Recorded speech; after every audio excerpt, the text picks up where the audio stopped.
about a week ago, Steph Curry, and he said this several times, Steph Curry, after a Warriors loss, sounding very frustrated with his team. Take a listen. We got to play better. We have to develop a winning attitude every single night. And honestly, we got to get sick of, just getting blown out, because that's embarrassing. I think we have to have some pride about how we're playing. You can lose games. That's going to happen, but not like that.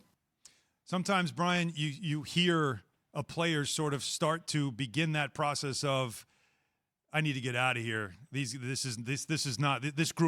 not about this. Do you get that sense from Steph Curry? Not really. I mean, I definitely think he's frustrated about this season. They had higher hopes, and then Klay's injury derailed them, and he's been banged up a couple of times. And it's just been the Warriors really thought they were going to leap right back into it. They took it on the chin last year. Okay, they got their draft pick. Now they were going to come back into it, and it hasn't worked out. And I think, there's been a couple of games this year where they've been embarrassed and blown off the court, and he's gotten frustrated. But, I don't think that he's in that mindset. But the reality is he has a contract extension decision this summer.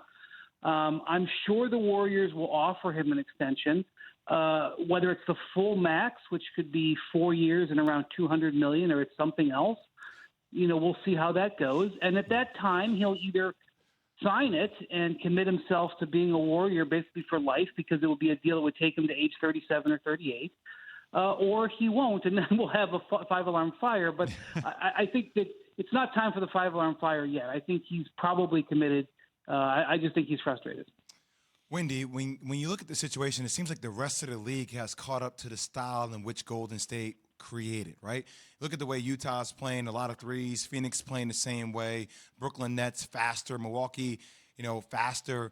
Do you think that ultimately at the end of the day, how will Klay Thompson come back? And will that affect the decision of a guy like Steph Curry? Yeah, it's a good question. I don't know if he'll have the answer to that. It's such a serious injury, the Achilles, for a guy of that age.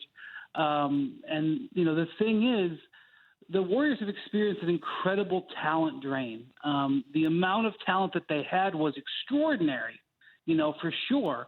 They're falling from a very high height. But when you lose an MVP in Kevin Durant, and then you have 2 seasons without a guy who's going to probably be a Hall of Famer in Klay Thompson, and then, the bottom end of the roster went from veteran guys like David West and Sean Livingston and Andre Iguodala. Those were their sort of reserves, to guys in their first and second seasons.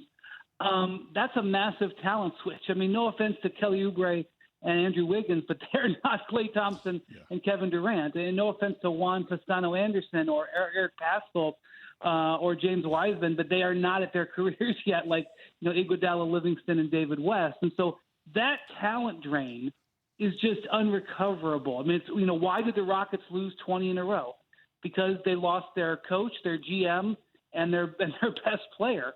And, 2 years off of losing another Hall of Famer in Chris Paul. So it's really not surprising that they are where they are. The question is, can they build up? And how does it work with Klay on that contract and potentially Steph on that contract and Draymond on that contract? That means they're going to have to do it without salary cap space, which is why I believe the best thing for the Warriors is to miss the playoffs this year and try to get into this great lottery. But good luck telling a guy like Steph Curry that. He's an ultimate competitor. Thanks for watching ESPN on YouTube. For live streaming sports and premium content, subscribe to ESPN Plus right now.